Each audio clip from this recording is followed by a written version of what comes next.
जय श्री राधा वल्लभ श्री कृष्ण। एक दिन ठाकुर श्री कृष्ण जी अत्यंत प्रसन्न होकर मुस्कुरा रहे थे। श्री राधा रानी प्रिया जी ने पूछा कि प्रियतम क्या बात है जो आप अकेले अकेले मुस्कुरा रहे हैं। ठाकुर श्री कृष्ण जी बोले, नारद जी ने कलयुग में कब प्रतिज्ञा की थी वह पूरी होते हुए दिखाई दे रही है। नारद जी ने प्रतिज्ञा की थी कि मैं विविध उत्सवों के माध्यम से रामनवमी, झूलन उत्सव, चंदन लेपन, अन्नकूट महोत्सव आदि कलयुग में घर घर में भक्ति की स्थापना करूंगा। यदि मैंने ऐसा नहीं किया तो मैं श्रीहरि का दास नहीं। इस विकराल कलिकाल यानी कलयुग में भी कितने जीव तीव्र गति से मेरे चरणों तक पहुंच रहे हैं।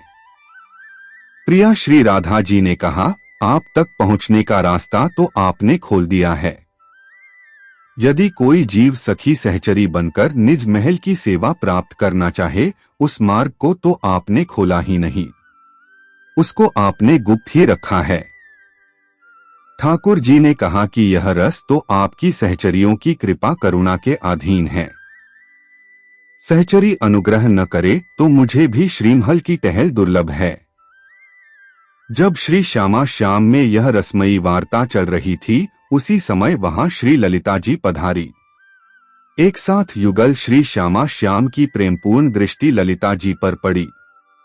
ललिता जी ने कहा कि आज आप दोनों बड़ी स्नेहभरी दृष्टि से मुझे निहार रहे हैं, इस दासी के लिए क्या आज्ञा है। युगल श्री श्यामा श्याम ने कहा, तुम एक अंश से पृथ्वी पर अवतार ग्रहण करो और महल टहल की प्राप्ति का अत्यंत दुर्लभ मार्ग खोलो। जन्म और दीक्षा वृंदावन से आधे कोस दूर राजपुर गांव में सन 1536 को इनका जन्म हुआ था। इनके पिता का नाम श्री गंगाधर और माता का नाम श्री चित्रा देवी था। इनका मन संसार में बिल्कुल भी नहीं लगता था। श्री गुरुदेव आशुधीर जी सिद्ध महात्मा थे।